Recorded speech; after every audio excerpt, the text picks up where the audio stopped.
Welcome to the audio and video version of the Start Investing Today guide. My name is Johnny Zerdy. I'm one of the co-founders of Macro Optics Investment Strategy, and in this guide, I'm going to be showing you how to get set up with the basic investing tools and general understanding so that you can start your investing journey today.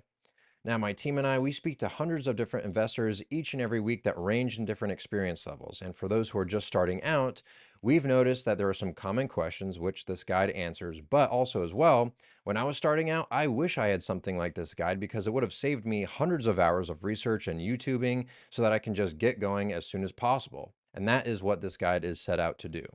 Now, if you don't have a PDF copy of this guide, no problem. You can go to our website, which is macro-optics.com/edu, and you can just go ahead and put in your name and email address, and we'll go ahead and email you a PDF copy so that you can follow along.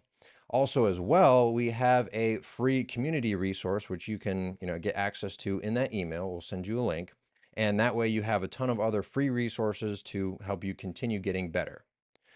So, going along here, looking at the table of contents, this guide is broken up into 6 different sections. And in this audio and video version, at the end of each section, I will go ahead and elaborate on some of the key topics, as well as some of the technical tools that we'll be reviewing, such as charting. I want to make sure that you have some examples there and you have some general understanding so that you're not intimidated when you're looking at these different programs, right? Because sometimes, if you pull up a charting diagram, you're like, wow, this is a lot going on. I don't know if this is for me. I'm just going to throw my hands up. Investing isn't for me. We don't want that to happen. We want to make sure that you have that general understanding and confidence so that you can go to what you want to do, which is growing your capital, right? So with that being said, let's go ahead and get started with the first section, which is investing is protecting. Investing is much more than just trying to make money by picking stocks. Consider the famous chart above showing the incredible loss of purchasing power of the US dollar in blue as the level of inflation rises in red. This depreciation of the dollar is a typical characteristic of a fiat currency, which is a government-issued currency that's not backed by a physical commodity like gold. In essence, it comes down to a country's citizens versus the central banks and governments that control the money printing press. If all you do is stay in cash, your ability to keep up with the cost of living and combat inflation will fall behind. The ultra wealthy hold cash, so how do they keep getting wealthier?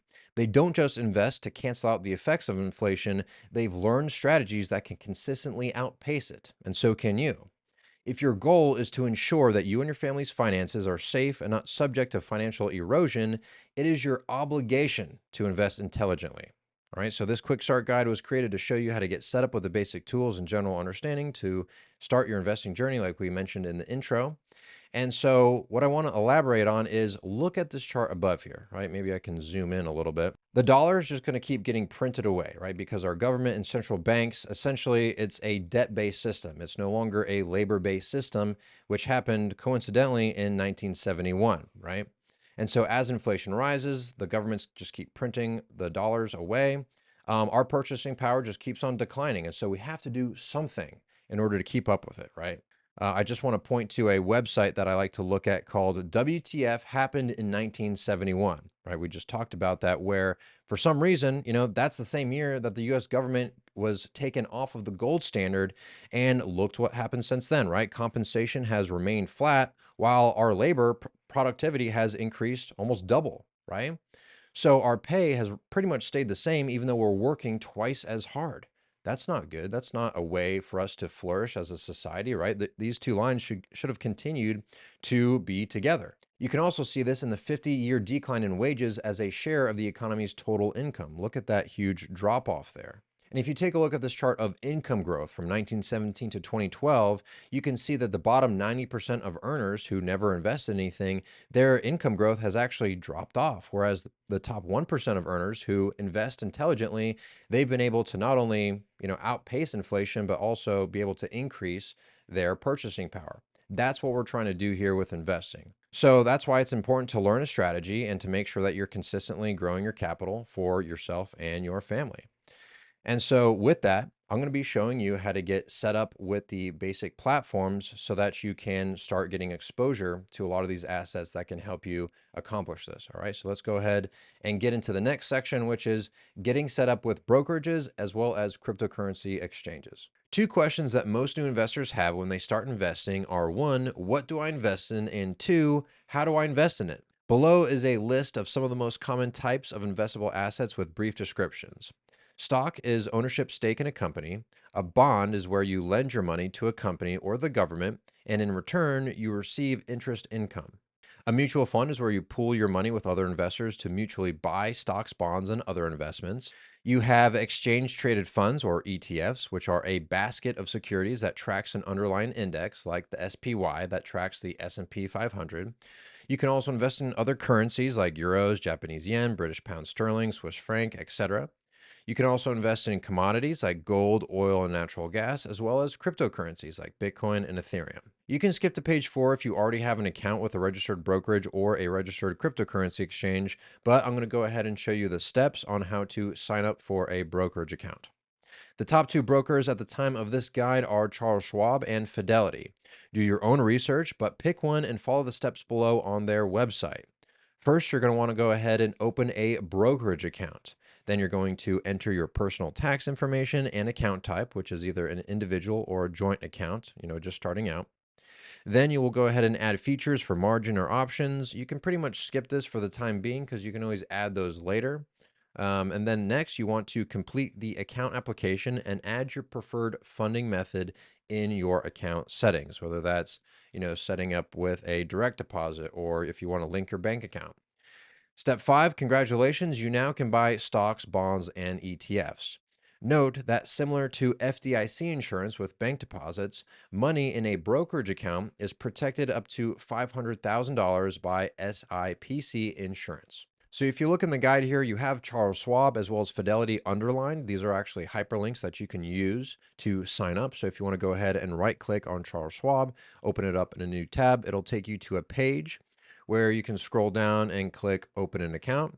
And from there, you can choose on the account type. But for the sake of this video, we're going to go ahead and click on individual brokerage. From there, you're just going to go where it says getting started below, and you're going to enter in your personal information and follow the steps that we just covered.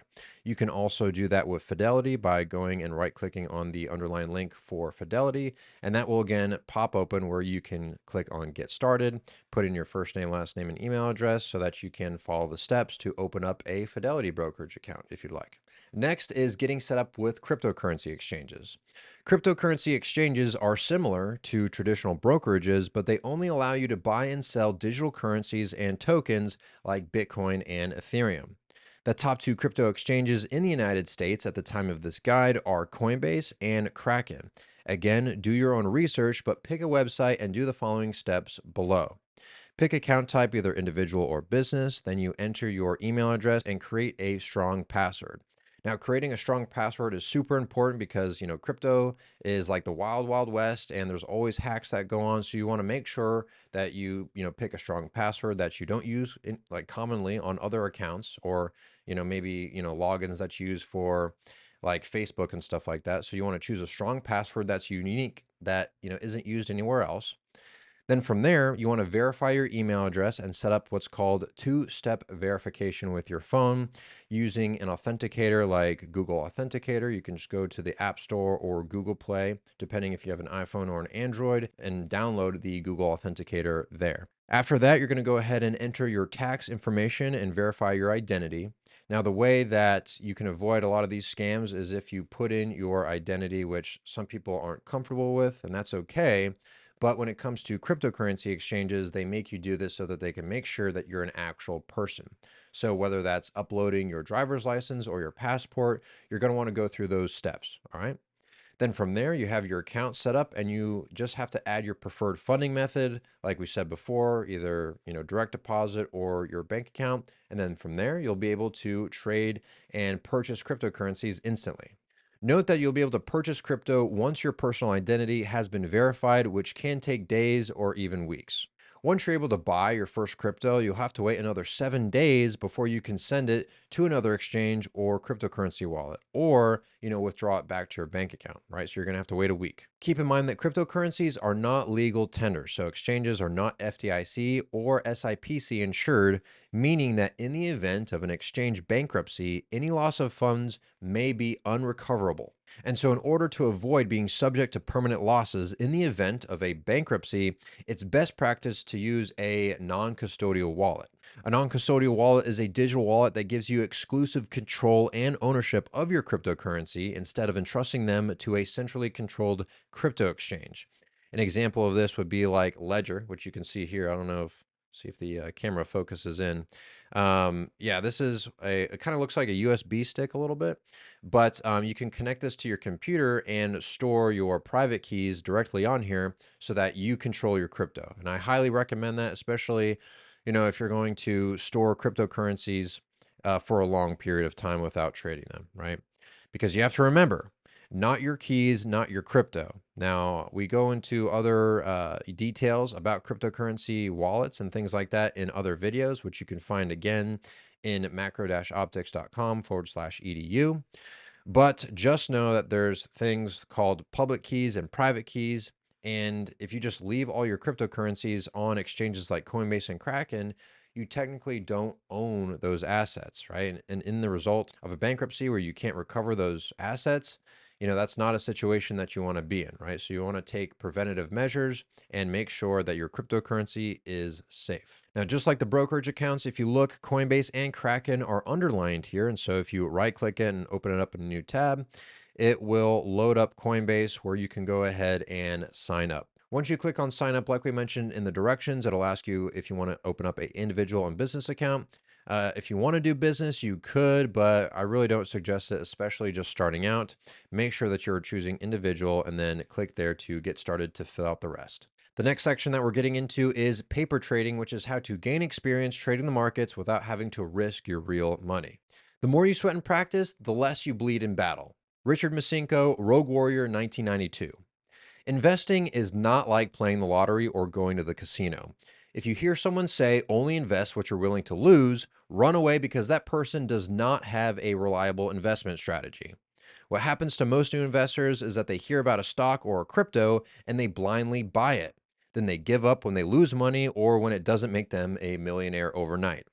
Since you're following this guide, you're not like most people. You understand that, like anything worthwhile in life, investing is a skill that takes time and discipline to develop. Embrace the grind or pay more for taking shortcuts. Now, in the beginning, we all make the same mistakes, so it's important to make those mistakes without the risk. So before you go out and just buy a bunch of stocks in crypto, it's best practice to learn the initial processes for investing by paper trading. Paper trading allows you to invest in the real markets while using fake money so that you can gain experience without the risk of losing your real money. You can use a free app called Webull for paper trading at webull.com/paper trading. Now, once you've found a stock or an ETF that you've identified to take a position with, whether that's buying or selling it, you have to choose one of the three most common order types listed below. The first is called a market order, which is where you're buying or selling an asset at the best available price or the current price, which is the most common. And next is what's called a limit order, which is where you're buying it at a specific price, which could be above or below it. It really doesn't matter. You're setting the price that you want to buy or sell the asset at. And then lastly is what's called a stop order, which is where you're buying or selling something at a specific price that it hasn't reached just yet. A lot of people use stop orders to do what's called a stop loss, meaning like, let's say you buy something at $10 and you want to sell it all. If the price drops to 7, you would submit that stop loss order at $7 so that you don't lose any more money if it keeps going down in price, right? And so starting out, like I mentioned, you'll mostly be submitting market orders, but you can study the diagram above to get a better understanding of these types of order types. So if you look in the guide here and click on Webull.com, it'll take you to a page where you can go ahead and open up a free account for paper trading. Now, once you sign up, it'll give you a fake amount of money here, which is $1 million. Yay, we're rich. Not really. This is for training purposes only. But you can use that fake $1 million in order to trade the real markets, right? So like here I have Apple pulled up If I wanted to buy it or sell it, you can choose between the two. You can set the order type, which is market or limit. And then let's just do a market here. We'll buy 10 shares. We'll do it today. And we'll go ahead and click on paper trade, right? And so it got submitted successfully there. It'll pop up here. And then if you go to where you have your whole account, it'll show you all of your orders here. Now, as you can see in the order history, it has it right here. And then it'll also show you the profit and loss value right here. Now, keep in mind, there are other paper trading platforms out there other than Webull. I've just found that this is the easiest to use. And also keep in mind that it doesn't cover cryptocurrencies. This is only traditional assets, and you'll have to find, some other types of paper trading platforms to cover cryptocurrencies, but it really doesn't matter. All of the, beginner processes and things like that you can learn that are translatable over to the cryptocurrency exchanges. Now let's keep rolling here. The next section that we're going to cover is charting. Oh no, I don't have time, nor do I want to sit in front of a computer and stare at charts all day. That's not what we're doing here, but it doesn't matter if you're a day trader or a long-term investor, everybody needs to learn how to read a chart. So let's break it down. An investment position is the amount of an asset you buy or sell. The purpose of charting is to see where to open or close an investment position. Additionally, it helps us decide when to act because timing matters. Now, once you've determined that an asset is in a favorable trend based off of a combination of signals that we teach you in other courses in our macro optics community, you'll use the price chart of that asset to determine when to execute a position. One of the most popular charting programs is called TradingView, which you can access a free version at tradingview.com. Once you've signed up for a free TradingView account, just click on Products at the top of the page in order to drop down the product menu. Then just click on Supercharts, which will bring you to a screen similar to the one above here. Now, initially, this may seem overwhelming, but it's really just broken up into 4 panels as highlighted above here, as well as broken down in the list below. First is the drawing panel, which is on the left-hand side, highlighted in red. Next is the search panel, highlighted in white here, which is at the top. Next is the watch list panel, highlighted in yellow, which is on the right-hand side. And then lastly is the price chart, which is highlighted in blue here, which is where you see an asset's price action. Now you can play around with the different features on your own, but like I mentioned at the beginning of this video guide, I want to go ahead and show you some examples. So if you go ahead and navigate over to the link here for tradingview.com and open it up in a new tab, you'll see that it brings you to the home page here. And so what you want to do is you want to go ahead and create an account. And then on the left-hand side, you'll see where it has the products drop-down menu. And then you just want to go ahead and go to where it says Super Charts. And as you can see, you have the drawing panel on the left-hand side here. You have the search bar at the top, our watch list on the right. And then in the middle here, we have the price action panel. Now, for me personally, I don't use all the tools that TradingView has to offer because at times it can just be completely overwhelming and a lot of them aren't really needed in order for you to be successful. But I'll just highlight some of the few here right now just so that you can get familiar with it. Now, you can play around with the different drawing tools here, but the main one that you want to use is the measuring tool, which essentially can measure the percentage gain or percentage loss of a particular asset given the time frame. Right? So if I go here, if I want to see what the percentage gain was from, what is that, October of 2023 to December of 2023 for Apple, that'll give me a percentage gain here of 18.72%, which is, pretty good. Now you can see that. Now, what happened after that, right? Then it went down another 7%. So the measuring tool here is great for looking at the different percentage gains given a certain time frame. Now in the search panel up top here, you can see that there's a lot of different buttons. Mainly is the search for different assets where if you type in Google, you can go to the Google chart, or if you have it loaded up on the watch list here on the right, you can just toggle through the different assets that you already have saved, right? So instead of having to search for each one, you can just go through it in the watch list here. Now up at the top here, you can see where there's this indicator tab, which you can search different indicators for your chart, which again, I'll get into more in-depth videos on these different indicators, but just know that this is where you can search them. Now, I'm sure you're wondering, looking at these charts, like, why do they look so funky? Like, why do these bars look like they're thick at some points or they're skinny at some other points? Like, what's going on here? Well, the reason why is because this is what's called a candlestick chart, which we'll get into in the next section. Now, there are many different charting indicators that are available that get promoted by YouTube gurus who claim that their way is the best. Now, most of those indicators are unreliable on their own and just end up making your chart look confusing and unreadable. Some of those indicators are helpful when tracking price momentum, but instead of overwhelming you with those, in this guide, I will introduce you to how asset prices move given a specific trading time period with what's called candlestick charts. Each candlestick is made up of two main parts, the body and the wicks. Of these two parts are four important pieces of information listed below and shown in the diagram above here.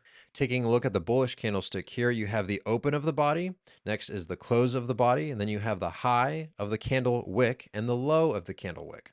The body here represents the price range between the open and the close of that specific time period, which could be a minute or an hour, a day, week, or even a month.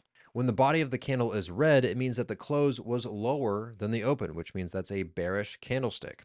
Conversely, if the body is green, it means that the close was higher than the open, which means that's a bullish candlestick. And then the wicks here show the highest and lowest prices of that time period. And so the relationship between these four pieces of information determines the candlestick's appearance.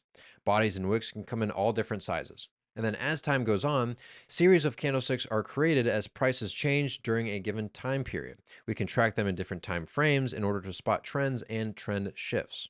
And so if we go back to our TradingView platform, you can see that the default time interval is on the 1 day mark, meaning that each one of these candlesticks represents 1 day of price action.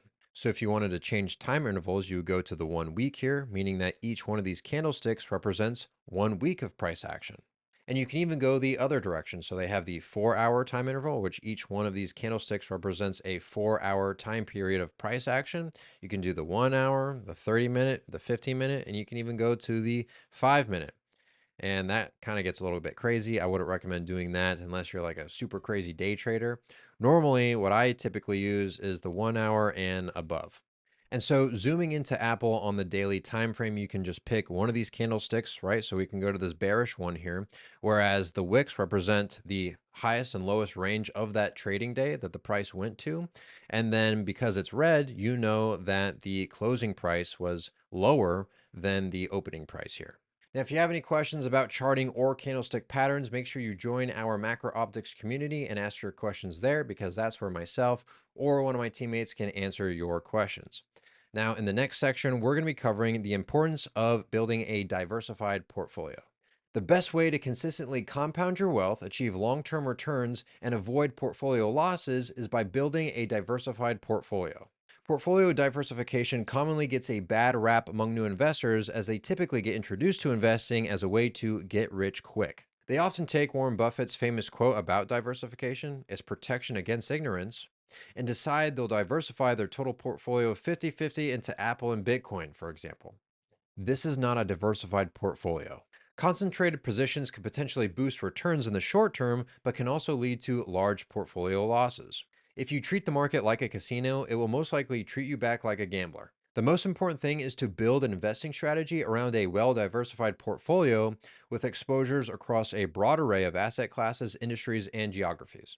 Your sizing of positions in your portfolio is also important when diversifying. One should size positions accordingly to the inherent volatility of each asset. For example, higher volatility exposures like small cap stocks and cryptocurrencies should have smaller maximum position sizes, while lower volatility assets like fixed income, currencies, or gold can have larger maximum position sizes. Remember, slow and steady wins the race. And you and I both know this. Usually the way to progress is slow and boring. I mean, just take a look at the gym, right? You don't go into the gym, rack up 500 pounds on the bench press and just go at it, right? You're going to hurt yourself and you're not going to, be able to make gains that way. Now, in the following sections, we're going to be covering everything to do with taxes, because when most people get involved in investing, they don't understand a lot to do with taxes. And so we're going to go through all the details coming up for both traditional assets as well as cryptocurrencies. Although taxes are something that you only worry about once per year, it's important to know the implications when it comes to investing in markets. Now, these next few pages, I'm just going to read through, some of which might be a little bit boring, but you have to know this stuff, okay? So if you have to, maybe go back and read just so that you know, but it's important to know this because at sometimes you can even get a lower tax bill depending on, what type of assets you're investing in, all right? So let's get started here with capital gains. How much you pay in taxes each year depends on your tax rate and other factors such as your tax bracket, the type of investments that made you money, and the length of time you own the asset before selling it. In these sections, we'll cover general tax guidelines for both traditional and crypto assets, but it's important that you consult a tax professional for the most up to date information and any legal tax documentation you may need. The three ways your traditional investments can be taxed are listed below: capital gains tax, dividends tax, and interest income tax. Capital gains are profits you make when you sell an asset for more than you paid for it. The profit, sell price minus buy price, is the only portion that gets taxed. For example, if you bought $10,000 worth of a stock and sold it for $15,000, you only pay taxes on the $5,000 profit or capital gain, not the total $15,000. Just make a note that profit is taxed at different rates based on the holding period of that investment. If profits are made from selling an asset that you've held for a year or less, it's normally taxed at your income tax rate. This is known as short term capital gains tax, which ranges from as low as 10% and as high as 37%. Long term capital gains tax ranges from as low as 0% to as high as 20% and is when profits are made from selling an asset that you've held for a year or longer. Next are dividends. Dividends are portions of a company's earnings that are paid to shareholders at the end of each quarter. Some companies pay stock dividends, which are additional shares, instead of cash.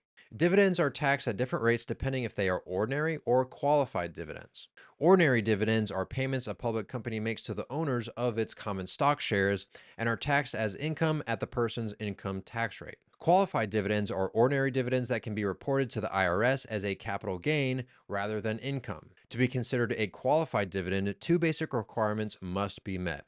One, the company that paid the dividend must be a U.S. corporation or a qualified foreign corporation, which generally means the stock is traded on U.S. stock exchanges. And number two, you must have owned the stock for 60 days during that 120-day period, starting 60 days before the stock's ex-dividend date and ending 60 days afterward. Now, dividends are not considered qualified if they're from tax exempt organizations, capital gains distributions, dividends paid on bank deposits, and dividends paid by a company on stock held in an employee stock ownership plan or an ESOP. Dividends paid by pass through entities such as real estate investment trusts or REITs are typically considered ordinary dividends, although there are exceptions. Interest income and capital losses.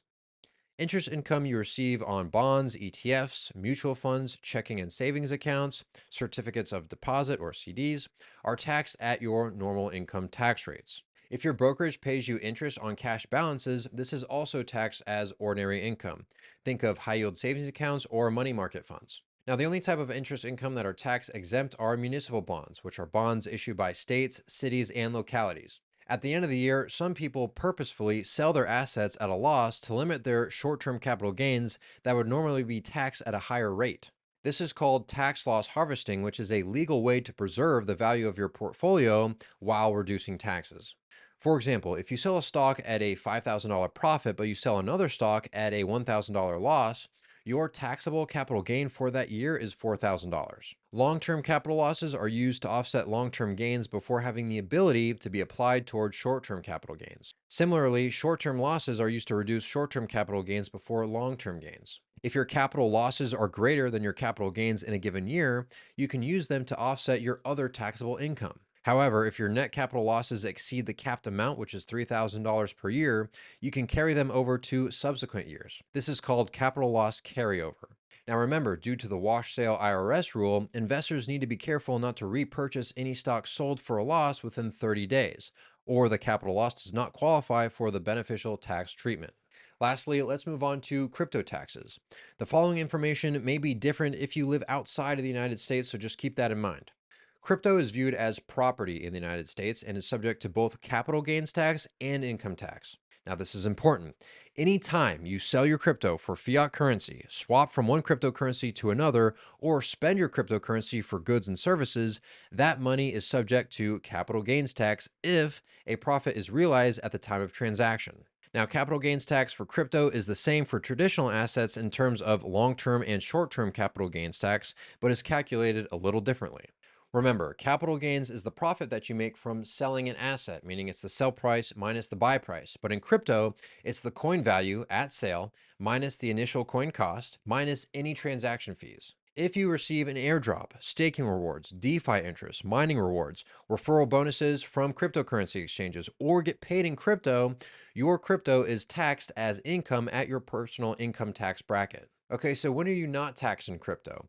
You are not taxed at all for holding crypto, moving crypto between your own wallets, buying crypto with fiat currency, donating crypto, or gifting crypto up to $16,000 or less. If you lose money or suffer a capital loss in your crypto for that year, similar to traditional asset losses, you can use them to offset your capital gains or bring down your taxable income. Keep in mind, if you lose your crypto by sending it to the wrong wallet address or you're a victim of crypto fraud, unfortunately, you cannot claim those as capital losses. All right, we got through the guide. Just to recap, we know that investing is protecting our purchasing power and that it's our obligation to do so for our family. We also know how to get set up on both traditional brokerages and cryptocurrency exchanges so that we know where to buy stuff. Next, we covered paper trading, which is important because we want to make sure that when we make mistakes, we're not risking our own money and we can learn the processes using fake money. We also introduced you to charting and candlestick patterns so that you can read a chart as well as make sure that you're timing positions accordingly. We then covered the importance of building a diversified portfolio, and we covered both traditional taxes as well as cryptocurrency taxes. So, what are the next steps? The first step is to go to macro-optics.com/edu to get access to our other free trainings. Next is you need to start the macro investing course. This is our course that shows you everything to do with how to look at the different macro trends, not only in the United States, but also the whole world, so that you can make money in any type of market condition. And next, start gaining that experience by paper trading. But once you get some experience and you're ready to take your investing to the next level and you want to learn our team's exact strategy for growing and protecting your capital in all market conditions, you can apply for a free strategy session going to www.macro-optics.com/apply to book your free strategy session with one of our team members. Or you can also scan the QR code below. If you found value in the Start Investing Today guide, make sure you share it with a friend, and I will catch you in the next video.